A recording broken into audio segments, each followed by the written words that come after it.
Good morning, Michelle. Welcome back to our podcast. Hello, Dee. Happy Halloween. Happy Halloween. Oh Trick or my treat. goodness. Trick or treat.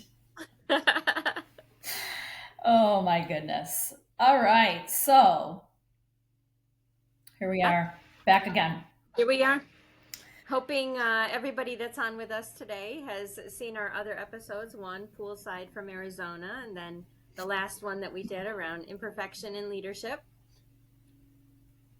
Yep. Yeah, Excellent. here we are. Here we are. Here we are. So today, before we got started, we had a couple laughs, of course, as we usually do, and we thought it would be, you know, good to talk about just emotions, right? I mean, I certainly have been on an emotional roller coaster in a variety of ways, and you too, right, along our leadership journey, and talking about just the emotional depth of women and how sometimes it can be seen as a deficit rather than as our true superpower, right? Because Yeah, the emotional depth that we bring to work as leaders allows us to be truly authentic, right? And to be raw, and sometimes that can be looked upon as a negative, where I think trends in leadership, as I've researched them and I've experienced as the chief heart officer in my role, is that empathy, self awareness, emotional intelligence brings great value to an organization when it comes to getting employees engaged and feeling heard and seen and engaging in their work. That yeah, old school traditional leadership, being very directive and kind of do what I say, doesn't work as well anymore, right? I'm sure there are organizational cultures where that would align. But if you want to get the most out of your people, I think we both have experienced that having that emotional depth, using that as our superpower to get people to feel seen and heard is a more effective way, leading with heart and authenticity. yes. So Yeah, that's what absolutely. we're going to talk about today, and our experiences with that and the benefits of that. Hmm. Yeah. So I will jump right in and, talk about the fact that it's we are more intuitive to be responsive and leading with heart and in that catching on to how other people are experiencing circumstances and then want to attend to that and then serve as an advocate, a voice for others, and to ensure that I notice and I care, and demonstrate follow up with that. And oftentimes that is interpreted as going against the grain, perhaps being a troublemaker, slowing the pace down and moving some initiative forward, and not being really respected for that non-traditional approach of how do we help people feel valued, noticed, cared about, Yeah, so that they are going to be more present, not just like present, attending work, but actually available at work, yeah, which will help them be more engaged and more attentive to wanting to do more.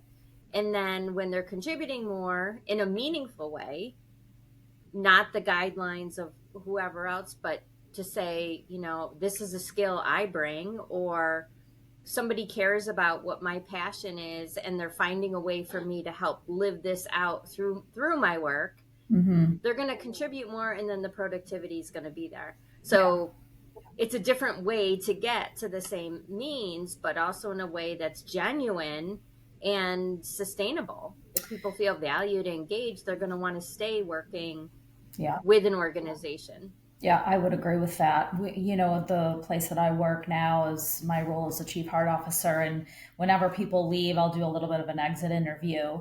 And one thing that I always hear in terms of feedback is the appreciation of my role and just doing check ins.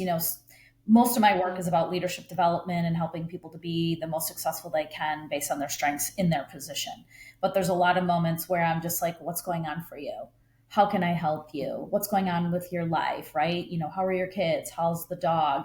And that's that much more emotional side of leadership. And people appreciate those Mm-hmm. opportunities just to talk about it, right? Just to talk Yeah. about life.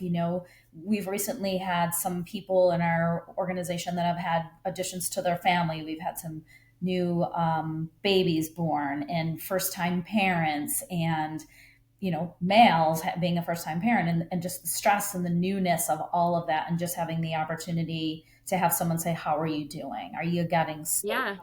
Is life going okay? Because life and work are enmeshed now, not like they Right. were in the past. We used to go, maybe put in, even when you and I, right, when we first started our careers, we'd start at 8:30, 9 o'clock, and we'd punch out at 4:30, 5 o'clock, whatever the time it was, right? And we'd kind of be done. Where now, Yeah. here we are, we're both working from home. We have some hybrid work environments. We're always on. We have our cell phones. We always have phone calls or emails coming in. So your personal life and your professional life are not distinct. Everything is Right. enmeshed, and the world is just happening all around us. And so I think when you can bring opportunity for emotional expression, it helps people to know that we can be human in our Mm-hmm. jobs. I don't think you can't just turn off the emotion. Maybe Right. some, high level executives will say, and I've heard this said, there's no room for emotion in work. Well, I disagree, because there's an emotional spectrum, and those guys are being emotionally harsh and living out of fear and being directive and angry, Right. and that's an emotion. So Right. don't tell me that there's no room for emotion in leadership, because you're just at this maybe negative end of emotion, where we're at that softer end of emotion, which allows people to just be human. Yeah. Well, and we're such role models in that way. Yeah. When we are opening the conversation, it says you have permission to talk about the realities of Yeah. being human, and that you're not just, you know, a widget, a pawn in somebody else's, Yeah. agenda. And it says a lot, like you're demonstrating exactly how you want people to be. And think about it, with the layers and hierarchy of managerial infrastructure, you role modeling it to your direct team, they're going to role model that to their direct team, and ultimately the customer, Yeah. right? Like the customer wants to feel like they're valued, and not just um I don't know, people use the expression like a number at the deli counter or something, but Yeah. for somebody to really like care about what you're saying. And I'll use an example. You may have seen this on my social media because I posted it yesterday for Thoughtful Thursday. But I called Easy Pass because I was like, why are there so many transactions on my account? Why does it have to be replenished so much? And the gentleman just took time to really look into my account, and he cared to see, like, oh, interesting, it's your transponder is not being recognized, it's showing up as your license plate. And then he was educating me. Hmm. So if you don't have the transponder, it's a higher charge, so now you're going to have to Oh. replenish so much more. And then and then he said, well, why is your transponder not responding? And then he said, oh, you have an old version. I will get a new version out to you so that Oh, this doesn't interesting. happen anymore. And as a courtesy, I'm going to go back 6 months and adjust your charges properly. And in the meantime, between now and when you get your transponder, if there are any other charges, we'll adjust those for you too. Like, he could have easily just said, well, Sucks that's to be accurate you. because you went through the tolls. Right, right.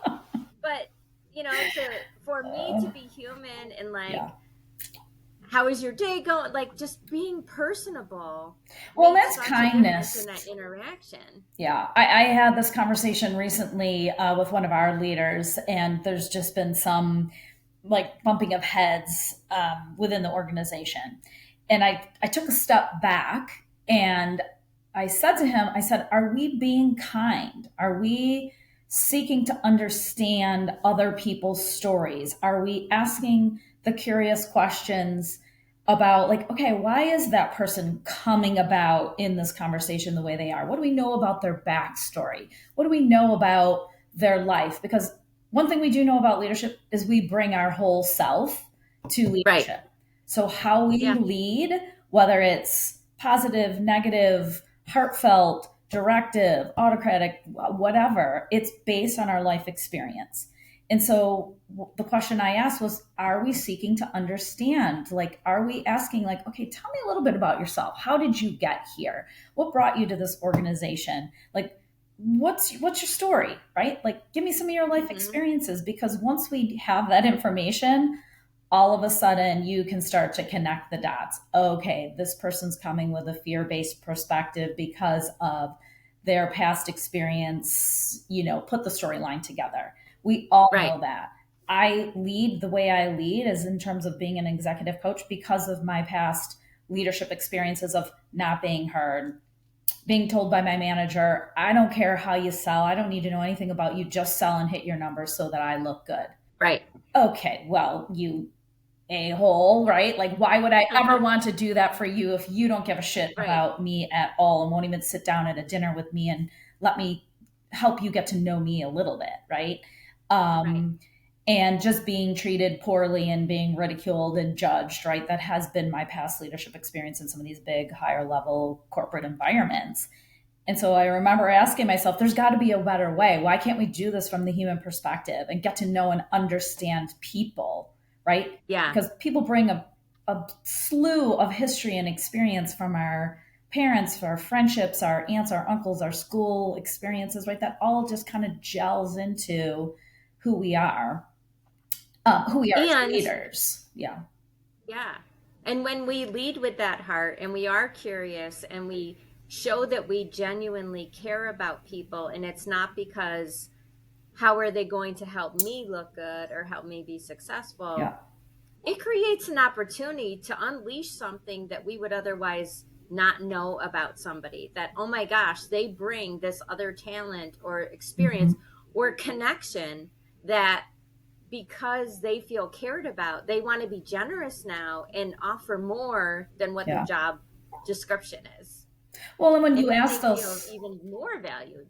right, for sure. But when you ask people those questions and they feel more valued, you give them the opportunity to gain a level of self awareness, right? When they Yeah. start sharing their own story, I know with the leadership team I've worked with for quite a while now, because I know their backstory, I'm like, okay, that's why they're behaving this way today. They're falling back into old habits, right? And then we might have a conversation, or they might even say to me, like, oh God, this is because of my this past experience on the sports team or in school or whatever.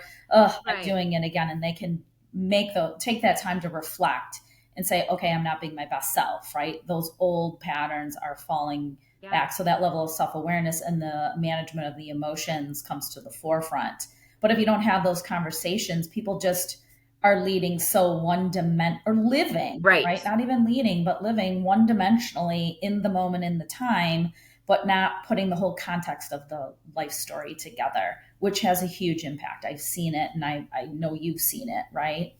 So, Yeah. Yeah. And there's so much more joy and enthusiasm that happens in the workplace when it feels respected. We feel respected. yeah, for sure. For sure. Yeah. So I guess the Just a great topic. yeah, absolutely. I think if anything, leaving our listeners with like permission to be emotional, right? And to have, what do we call it, emotional depth on the job and know that that's a superpower. Like you said, modeling that behavior, giving people permission to be transparent and authentic. It's just a better way of being. And here's one thing I will say: I have had some experiences with people are like, that's bull crap, right? And I'm like, okay, well, that's your perspective and that's based on your life story. Because knowing their Hmm. life story, that's just fear, lack of confidence, Yeah. like insecurity. Like, I cannot be that vulnerable because people are going to see me. And here's what I'll tell you: we already see you. If you're a Right. bully, if you're an asshole, you're serving it up on a silver platter, your insecurity, your Yeah. self-doubt, your lack of confidence. So you might as well be real about it and just say, oh yeah, these are some of my buttons, right? Because if Yeah. anyone has any insight into human behavior, they're like, oh yeah, I already see it. You're not, the mask is not working for you anymore. Right. You Right. might as well Right. take it off because it's transparent at this time. So Right. it is Right. interesting once you have some insight, right, into those types of things. But Yeah, great conversation today. So, Yeah. what are you going for as Halloween? You dressing up? No. How about you? Tired 55-year-old lady. Am I pulling it off? Am I pulling it off? Different. 50 or Oh, 5-year old middle aged woman who's real tired, but living right. her best life, living her best life. Yeah, I would say that. I think, because of our history, some of my most favorite times have been with you doing our middle 20 Oh, things, early 30 things. my God. Did we go to But a Halloween party together? You remember everything. I don't remember anything. we probably did. We were in Florida for Halloween one year. Oh, God. Remember we went golfing and we stayed at your parents' condo and No. I may have smoked a cigar at the wrong end. I do remember that. I don't remember it being Halloween, but I do remember the cigar. It Oh, was my God. Halloween, yeah. Yeah, we had a big button. Uh, anyway, good Hilarious. times, good times. Okay. All Happy right. Halloween to you. Happy Halloween. Enjoy your weekend, and we'll circle back around and have another interesting episode for people to listen to. Right. Bring on the emotional depth. That's right. Talk to you soon. Bye. Right.